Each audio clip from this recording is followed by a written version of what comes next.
नमस्कार जी, पीएचएस देख रहे हैं आप, आपके साथ मैं धर्मराज सिंह। हिमाचल प्रदेश विधानसभा में शुक्रवार को सदन के भीतर और बाहर सत्ता पक्ष और विपक्ष के बीच भारी हंगामा हुआ। हंगामे की शुरुआत उस वक्त हुई जब बीजेपी के विधायक विधानसभा परिसर में विरोध प्रदर्शन कर रहे थे। प्रदर्शन के बीच राजस्व मंत्री जगत सिंह नेगी कांग्रेस की ओर से कूदे और स्थिति तनावपूर्ण हो गई। इस दौरान कांग्रेस और भाजपा नेताओं दोनों की तरफ से विधायकों ने एक दूसरे के खिलाफ जोरदार नारेबाजी की। विपक्ष के विधायक सदन से बाहर थे, जबकि सत्ता पक्ष के विधायक सदन में मौजूद थे। विपक्ष ने प्रदेश के कर्मचारी और पेंशनर्स की मांग को लेकर विधानसभा परिसर में प्रदर्शन किया। नेता प्रतिपक्ष जयराम ठाकुर की अगुवाई में हुए प्रदर्शन में बीजेपी विधायकों ने सरकार को कर्मचारी विरोधी बताया। विधायकों ने हाथों में नारे लिखे तख्तियां लेकर नारेबाजी की। इस दौरान कर्मचारी विरोधी सरकार पूर्व कर्मचारियों की ग्रेच्युटी समय पर जारी करने, चिकित्सा भत्ता जारी करने, समय पर पेंशन का भुगतान करने सहित बाकी मांगों को उठाया गया। उधर दूसरी तरफ सत्ता पक्ष ने भी विधानसभा परिसर में नारेबाजी की है। सत्ता पक्ष ने केंद्र से आर्थिक मदद नहीं मिलने पर बीजेपी और केंद्र सरकार के खिलाफ नारेबाजी की। सत्ता पक्ष के विधायकों ने साडा हक इत्थे रख का नारा लगाया। काफी देर तक दोनों तरफ से नारेबाजी हुई और जमकर हंगामा हुआ। हिमाचल विधानसभा का शीतकालीन सत्र का आज तीसरा दिन है और तीसरे दिन क्या तस्वीर विधानसभा परिसर से दिखाई दे रही है। आप देख सकते हैं, एक तरफ सत्ता पक्ष है और दूसरी तरफ विपक्ष जो है वो अपनी मांगों को लेकर धरना प्रदर्शन कर रहे हैं। एक ही स्टेयरकेस है, सत्ता पक्ष और विपक्ष अपने आमने सामने कंधे से कंधा मिलाकर जो है अपनी मांगों को लेकर धरना प्रदर्शन कर रहे हैं। ये बहुत कम होता है कि इस तरीके की तस्वीर जो है विधानसभा में सत्र के दौरान देखने को मिलती है, लेकिन आप देख सकते हैं कि एक तरफ सत्ता पक्ष जो है वो महिलाओं का अपमान हो या फिर पीडीएनए से मिलने वाली राशि हो या फिर 1500 करोड़ की जो आर्थिक मदद हो उसकी बात लेकर अपना प्रदर्शन कर रहे हैं। और दूसरी तरफ देखें तो बीजेपी के तमाम विधायक जो हैं वो पूर्व कर्मचारियों के मेडिकल भुगतान की बात कर रहे हैं, कर्मचारियों के हितों की बात कर रहे हैं। तो ऐसे में आप समझिए कि इस वक्त जो है वो तपोवन की इस विधानसभा परिसर में जो है वो कहीं ना कहीं ये गुत्थम गुत्थी जो है वो देखने को मिल रही है। और यही उम्मीद लगाई जा रही थी कि हिमाचल प्रदेश के तमाम मुद्दों को लेकर जो है सत्ता पक्ष और विपक्ष कुछ इसी तरीके से विधानसभा के शीतकालीन सत्र में आमने सामने दिखाई देगा। कैमरा पर्सन अशोक सोनी के साथ संदीप सिंह, जी मीडिया, धर्मशाला। जहां हिमाचल प्रदेश में सारे विकास कार्य रुके पड़े हैं, कर्मचारी डीए मांग रहे थे। 4 बार डीए की अनाउंसमेंट चीफ मिनिस्टर ने की, लेकिन 4 बार डीए की अनाउंसमेंट करने के बावजूद भी जो ड्यू था 4% था, लेकिन उसके बावजूद देने की बात हुई तो 3% की हुई। और उसके साथ साथ में जो पूर्व कर्मचारी हैं उनके साथ जिस प्रकार का व्यवहार किया जा रहा है, पूर्व कर्मचारी वो होते हैं जो सेवानिवृत्त होने के बाद 60 साल की उम्र पार कर चुके होते हैं, 53 साल की सीमा पार कर चुके होते हैं। अब उनकी स्थिति ऐसी है, ओल्ड एज में आदमी बीमार होता है, बीमारियां लग जाती है, उनको मेडिकल रिइंबर्समेंट का पैसा अभी तक नहीं मिल पा रहा है। करोड़ों रुपए के बिल, कोई कैंसर का पेशेंट है, कोई बीपी का है, कोई किडनी का पेशेंट है, गंभीर बीमारियों से ग्रसित होने के बावजूद भी उन पूर्व कर्मचारियों को मेडिकल रिइंबर्समेंट का पैसा नहीं मिल पा रहा है।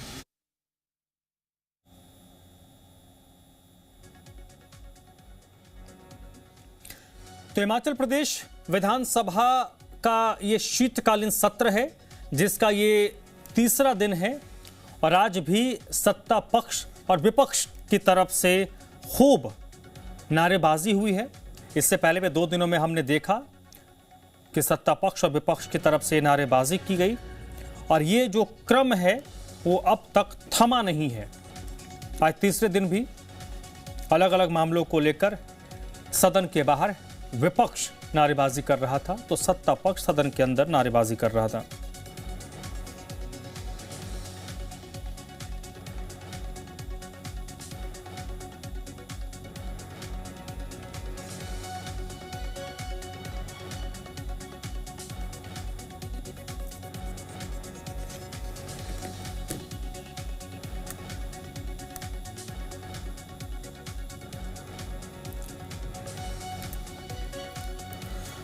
तो लगातार हंगामा हो रहा है और स्थिति ये विधानसभा सत्र के दौरान की है। और इस वक्त मेरे साथ राजीव किमटा साहब फोन लाइन पर जुड़े हैं, कांग्रेस पार्टी के प्रवक्ता हैं, और राकेश डोगरा जी हैं, ये भारतीय जनता पार्टी की तरफ से बात रखेंगे। सबसे पहले राजीव किमटा जी आपके पास ही आता हूं सर। इतना हंगामा, इतनी नारेबाजी सत्र के दौरान क्यों? क्या इससे जो सामान्य कामकाज है उस पर असर नहीं पड़ रहा?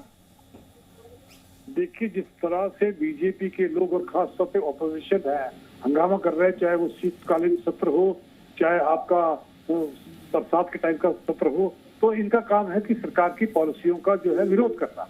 इसको लेकर के पिछले कल जो विरोध था वो इसलिए था कि इनके जो एक विधायक है, और जो विधायक जो है उत्पीड़न, जो एक लड़की के साथ उनके ऊपर जो केस चला हुआ है और उसे कोर्ट में ऑलरेडी वो चल रहा है, उसमें पॉस्को लगा हुआ है, उसको लेकर। लेकिन आज जो बात कर रहे हैं, आज जयराम जी मुझे लग रहा है कि दोहरे मापदंड अपना रहे हैं। एक तो उन्होंने जब पिछले कल ही परसों ही उन्होंने सदन में बयान दिया कि जब हमारी सरकार आएगी तो हम जितने भी कैबिनेट के जो डिसीजन उसे रिव्यू करेंगे। उसमें जो हिमाचल प्रदेश में जब कांग्रेस की सरकार आई है तो सबसे पहले हमने जो डिसीजन किया था वो हमने जो लोगों को यहाँ पे ओपीएस दिया था, ओपीएस बहाल की।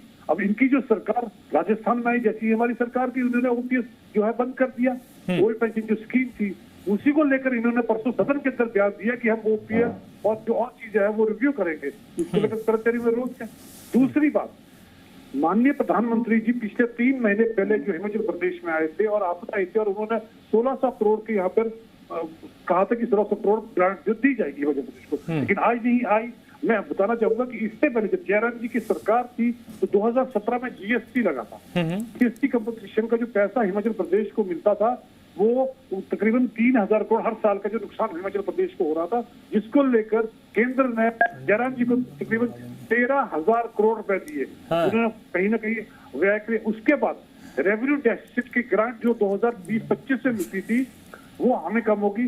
2021-22 से तकरीबन 10,600 करोड़ जो है इन्होंने एग्जॉस्ट कर दिया। राजीव जी सर एक मिनट, मैं आपके पास आता हूं।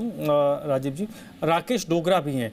राकेश जी, एक बड़ा आरोप इस वक्त जो कांग्रेस की तरफ से लगाया जा रहा है कि ये बात जयराम जी ने कहा, अभी चुनाव होने में 2 साल हैं, उससे पहले ही आप एक तरीके से इस सरकार को इस तरीके से घेर रहे हैं कि उन्होंने जो काम किए, अगर सत्ता परिवर्तन 2 साल के बाद होता है तो आप उनको रिव्यू करेंगे, प्रीव्यू करेंगे। इट मीन जो सरकार कर रही है उसको आप खत्म करेंगे। तब तो एक जो लड़ाई है उसका एक नया द्वार खोलने की तरह है।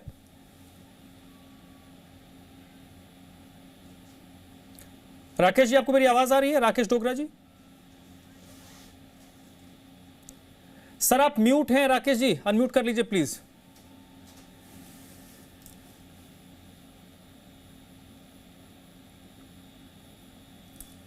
भाई साहब, मेरी आवाज आ रही है? अब आई है सर, प्लीज कंटिन्यू। हाँ, जिस प्रकार भाई साहब कह रहे हैं, जिस प्रकार माननीय जयराम जी ने विधानसभा में कहा है, बिल्कुल भी उन्होंने कोई ऐसा नहीं कहा है, कोई भी ऐसी मंशा नहीं है कि भेदभाव से जो है हम जब हमारी सरकार होगी तब हम काम करेंगे, ऐसा कतई भी नहीं है। लेकिन जिस प्रकार जो है वर्तमान सरकार ने जो है अनेक संस्थानों में जो है ताले जड़े हैं, विरोध की भावना से जो है, मतलब पिछली सरकार ने जिस प्रकार जो है जनहित के लिए जो है अनेक स्कूल, कॉलेज, संस्थान खोले गए थे, जो है उन पे ताला जड़ दिया है। ये उसी बात में जो है जयराम जी कह रहे थे, माननीय जयराम जी। लेकिन ऐसा कतई भी नहीं है। जिस प्रकार इनके मंत्री जी जो विधानसभा में आधारहीन बातें कह रहे हैं, वो चीजें क्या है?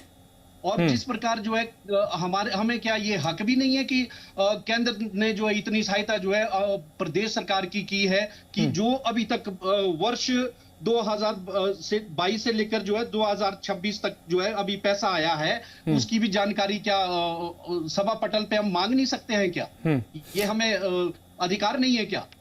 लेकिन नहीं राकेश जी, ये सारे जो अस्त्र शस्त्र हैं ये तो ब्रह्मास्त्र है ना। ये सब तो चुनाव के 6-8 महीने पहले कहा जाता है कि हमारी सरकार आएगी तो हम देखेंगे, हम प्रीव्यू करेंगे, रिव्यू करेंगे, जरूरत होगी तो बदलेंगे।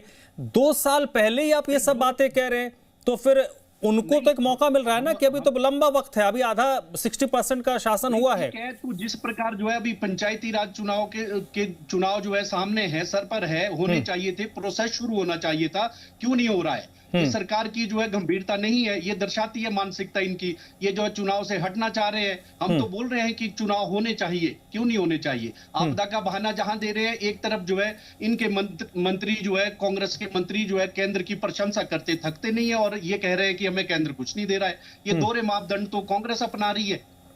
बताइए भाई साहब, कहा ठीक है राकेश जी, राजीव किमटा साहब, किस बात का दोहरा मापदंड है सर? लोग है जी, राजीव किमटा साहब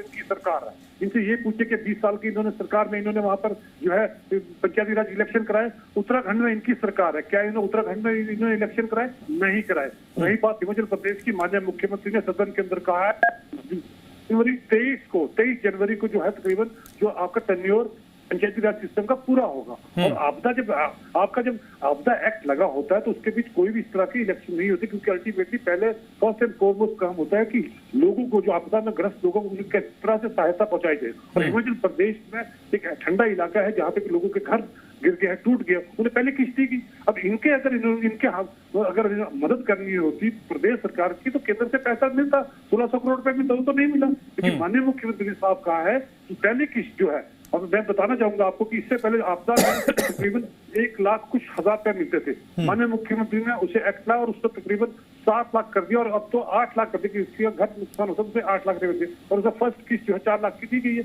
यही कहा है। और अगर हम सुप्रीम कोर्ट की रूलिंग भी कहते हैं तो सुप्रीम कोर्ट की रूलिंग भी ये कहती है कि आपका जब टर्म होता है तो टर्म के बाद आपको विदिन 6 मंथ आपको इलेक्शन कराने होते। माननीय मुख्यमंत्री ने साफ कहा कि मार्च अप्रैल में आपकी इलेक्शन हो गई। तो क्योंकि बल्कि उससे पहले इसलिए नहीं हो सकते क्योंकि बर्फ का कुछ इलाका है, कहीं पे स्कूल की बोले, तो ये चीज है। तो ये सारी चीज है जिसको लेकर माननीय मुख्यमंत्री की टले नहीं है। थोड़ा एक आधा महीना विलंब हो सकता है लेकिन टाले नहीं है। लेकिन इनसे पूछेगा तो इनके तो मध्य प्रदेश में 20 साल से इनकी सरकार है, वहां पे पंचायती राज सिस्टम का इलेक्शन क्यों नहीं कराए?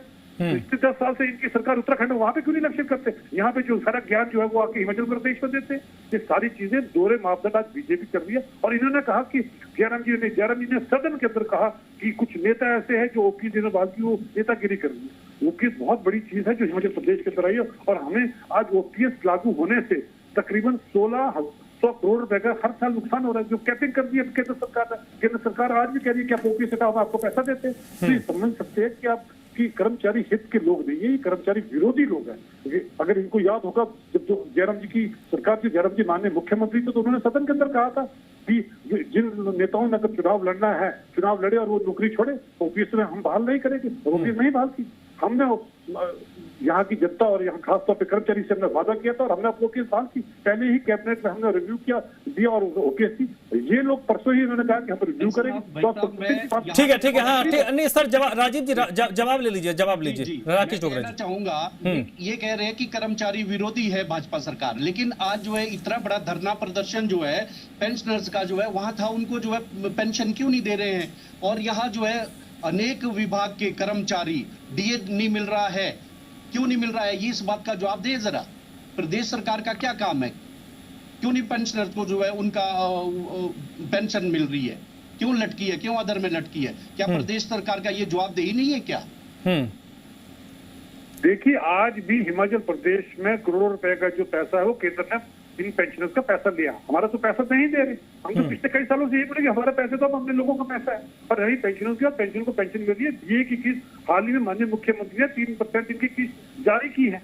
अभी 20 दिन पहले इनकी किस्त जारी की, दिवाली वाले दिन जारी की है किस्त। तो इससे बड़ा और क्या चीज हो सकती है?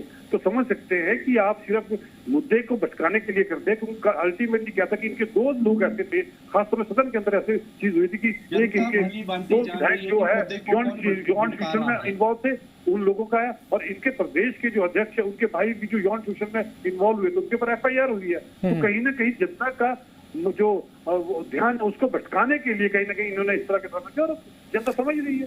ठीक है, तो ये एक राजीव जी, एक ना बड़ा आज नारा लगा विधानसभा के अंदर। तो राकेश डोगरा जी, नारा था साडा हक इत्थे रख। कौन किसका हक मार रहा है, कौन किसका हक नहीं दे रहा? तो ये तो प्रदेश की जनता जो है, प्रदेश की आवाम जनता जिनके जो है इन्होंने 10 झूठी गारंटियां देकर आई थी, वो अपना हक मांग रही है। वो हक जो है मिलना चाहिए। किसान बागवानों को हक नहीं मिल रहे, महिलाओं को 1500 देने थे इन्होंने, वो हक मांग रही है जनता। वो लड़ाई जो है भाजपा लड़ रही है, लेकिन ये तो झूठ के पांव पर खड़ी सरकार है। ये तो बिल्कुल भी उस बात पे बोलने के लिए तैयार नहीं है। सिर्फ केंद्र की जो केंद्र से पैसे पे टिकी हुई सरकार है। अगर केंद्र ने सब कुछ चलाना है तो प्रदेश को तो आत्मसमर्पण करना चाहिए, प्रदेश सरकार को, कांग्रेस की सरकार को। जी राजीव किमटा साहब, देखिए इन्होंने कहा कि जो 10 गारंटी थी, पहली गारंटी थी हमारी ओपीएस, जिसको लेकर आजकल नरेंद्र मोदी जी भी और करें कि आप ओपीएस बहाल ना मत कीजिए। आपने पहली गारंटी थी ओपीएस बहाल हुई, लोगों को ओपीएस दी। दूसरी गारंटी ने बागवानों को जो वादा किया था कि आपके जो काटन यहाँ पे जो यूज किया करते थे उसे आपको जो इंटरनेशनल मार्केट के वाले काटन वो मिलेगा। अपना काटन वो इस्तेमाल किया और काटन गोबर खरीद के, अपने बोला था गोबर खरीद के महिला को 1500 रुपए की बात सुनिए, पहले सुनिए, 1500 रुपए की बात की थी। चरणबद्ध तरीके से आपके लाहौल स्पीति, किन्नौर, कुल्लू का इलाका, मंडी का इलाका, कुछ लोगों को 1500 चरणबद्ध तरीके से जो है 5 साल में पूरी कर दी जाएगी। और इसके साथ साथ जो वादे थे पूरे करते जा रहे हैं। हमने कहा था कि लोगों को रोजगार दिया जाएगा, स्टार्टअप दिया जाएगा, उसको लेकर हम लोग रोजगार दे रहे हैं यहाँ के युवाओं को। तो ये सारी चीजें हैं जो, और सारा हक इतने रखकर जो नारा है वो आज हिमाचल प्रदेश की जनता इसलिए मांग रही है। सर देखिए, अब सर ठीक है, राकेश जी, राजीव किमटा जी, आप लोगों ने अपनी अपनी बात कह दी। अब एक सवाल मेरा है, और ये सवाल हिमाचल प्रदेश की जनता की तरफ से है। आप दोनों लोग एक ही बात कर रहे हैं कि पब्लिक की चीजें क्लियर होनी चाहिए, उनकी भलाई की बात होनी चाहिए। तो क्या इन नारेबाजियों से, इन विरोध प्रदर्शन से, वॉकआउट से उन लोगों की समस्याओं का समाधान होगा? विधायक को सदन के अंदर अपनी बात रखनी चाहिए, वो वॉकआउट कर बाहर नारेबाजी कर रहे हैं। नारेबाजी और ये सारी चीजें तो साल भर 365 दिन चलती है, लेकिन सत्र होता है, 7, 8, 10 सिटिंग होती हैं, उसमें तो अपने अपने क्षेत्रों की बात विधायकों को रखना चाहिए, मंत्रियों से उसका जवाब मांगना चाहिए और मंत्री जवाब दें और उसका समाधान होना चाहिए। लेकिन हो तो यहाँ उल्टा रहा है। इस पर एक रिस्पॉन्ड आप पहले राजीव किमटा जी, फिर राकेश डोगरा जी आप दीजिएगा। बिल्कुल बात सही कही आपने। हमारे प्रदेश के माननीय मुख्यमंत्री ने सारे विधायकों, बीजेपी के विधायकों को कहा था कि हमारा जिस तरह से आपदा हिमाचल प्रदेश में ही, आप सब चले, आपके नेतृत्व में यहाँ जयप्रकाश नड्डा जी हिमाचल प्रदेश से आते हैं कि भाई एटलीस्ट कम से हिमाचल का हक तो मिले। हिमाचल को जो पैसा का वादा किया वो करे, वो पैसा नहीं, आज तक नहीं मिला। 2023 में हमारी आप बताई तब कोई पैसा नहीं मिला। आपका हिमाचल का जो आपको मिलता था वो रूटीन का पैसा, वो हिमाचल को नहीं मिलता, पूरे हिंदुस्तान को मिलता वो पैसा, वो सिर्फ आपने एडवांस किस्त की वो मिल रही है। जो हिमाचल को पैसा मिलना चाहिए था वो तो मिल नहीं रहा। आपने साथ ही लगती उत्तराखंड में कुछ एरिया में आपके वहां पे बाढ़ आई, वहां पे तो आपने पैसा रिलीज कर दिया, लेकिन पंजाब को 1600 करोड़ और हिमाचल प्रदेश को 1500 करोड़ आज दिन तक नहीं मिला। तो समझ सकते हैं कि आप ये लोग क्या बोला। हमने तो कहा, माननीय मुख्यमंत्री ने कहा कि आप सारे विधायक चले, दिल्ली चले, हिमाचल प्रदेश की बात है आप, क्योंकि सारे विधायक है जहां पे इस तरह की आपदा आई है, कम से कम पैसा मिलेगा तो लोगों की हम मदद कर सकेंगे। लेकिन इनमें से किसी भी विधायक में जो है नहीं चले। और इतना ही नहीं, सदन के अंदर एक प्रस्ताव पास किया गया, उसमें सारे के सारे बीजेपी के विधायक वॉकआउट करके जब उसको ठीक है, राजीव राकेश डोगरा साहब, जिंदाबाद मुर्दाबाद विरोध प्रदर्शन तो 365 दिन चलता है। 365 दिन में 15, 20, 25 सिटिंग होती हैं एक साल में, अलग अलग सत्रों के दौरान।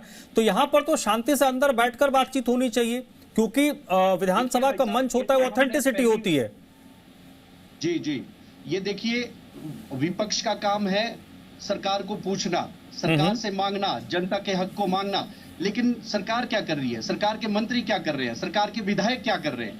ये नई परंपरा को जो है जन्म आज विधानसभा के अंदर जो है कांग्रेस के नेताओं ने दिया है, विधायकों ने दिया है, मंत्री ने दिया है। नई परंपरा को जन्म दिया है इन्होंने, जहां इनको जो है बात का जवाब देना चाहिए था। जो विपक्ष पूछ रहा है, विपक्ष किस लिए होता है? जनता की आवाज को उजागर करने के लिए। और जिस प्रकार इन्होंने कहा कि मतलब केंद्र से जो है हमें कुछ नहीं मिला है, क्यों ये 1479 करोड़ की बात नहीं कर रहे हैं जो एसडीआरएफ के तहत पैसा मिला है? क्यों एनडीआरएफ की ये बात नहीं करते हैं? 1488 करोड़ मिला है। एसडीएमएफ में जो है 316। राकेश डोगरा जी देखिए, एक मिनट, समय में मेरे पास कम है तो 30 सेकंड आपको दूंगा। जो विधायक हैं अपने अपने क्षेत्र में, किन्हीं विधायकों के क्षेत्र में अस्पताल होगा, वहां डॉक्टर्स नहीं होंगे, तो वो जवाब वो स्वास्थ्य मंत्री से ले सकते थे, डॉक्टर का डिप्लॉयमेंट हो सकता था, सड़क टूटी है तो पथ निर्माण मंत्री से सवाल ले सकते थे, पानी की पाइपलाइन टूटी है तो जो मंत्री हैं विभाग उनसे सवाल जवाब लिया जा सकता था, लॉ एंड ऑर्डर का अगर मसला है तो गृह मंत्री से उसकी जानकारी ली जा सकती थी और समाधान भी हो जाता। क्या इन प्रश्नों का उत्तर मिल पा रहा है? क्योंकि हर विधायकों के क्षेत्र में तो 50 समस्याएं हैं। 50 बोल रहे हैं सर आप, 100 समस्याएं, लेकिन नहीं मिल रहा है, उत्तर ही नहीं मिल रहा है। तो सर वो विधानसभा के गेट पे मिलेगा या अंदर मिलेगा सर?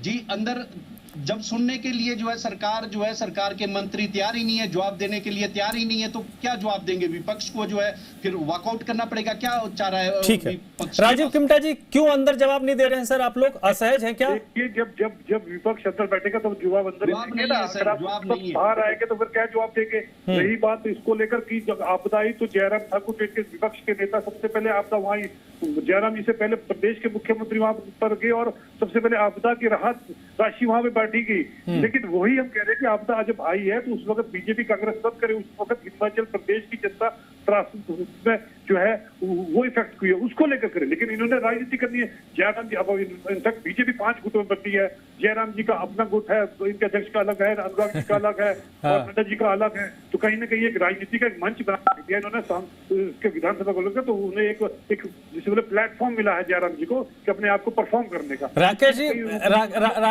ठीक है, राकेश जी 10 सेकंड दूंगा, जो आखिर में उन्होंने आरोप लगा उसका आप जवाब दे दीजिए। गुटबाजी की बात कर रहे हैं वो बीजेपी में, ये बिल्कुल भी मैं सिरे से खारिज करता हूं। भाजपा के अंदर कोई गुटबाजी नहीं है। प्रधानमंत्री जी के नेतृत्व में पूरे देश भर में जो है भाजपा एक है, भाजपा के पास कमल का फूल है, कोई भी गुटबाजी नहीं है, सब जो है कमल के फूल। चलिए सर, गुटबाजी से पार्टियां, कांग्रेस की गुटबाजी से कांग्रेस का नेतृत्व निपटे, बीजेपी की गुटबाजी से बीजेपी का नेतृत्व निपटे, लेकिन ये सत्र है तो हम उम्मीद ये करेंगे कि सत्र में पब्लिक के लिए बात होनी चाहिए, पब्लिक के समस्याओं के मुद्दे उठने चाहिए, उनका समाधान होना चाहिए, जो संभवतः नजर नहीं आ रहा क्योंकि नारेबाजी ज्यादा हो रही है। बहुत बहुत शुक्रिया सर आप दोनों का, राकेश डोगरा जी, राजीव किमटा जी, आप लोग जुड़े, अपनी राय रखी, थैंक यू सर। छोटे से ब्रेक पे रोकेंगे, जल्द लौटते हैं।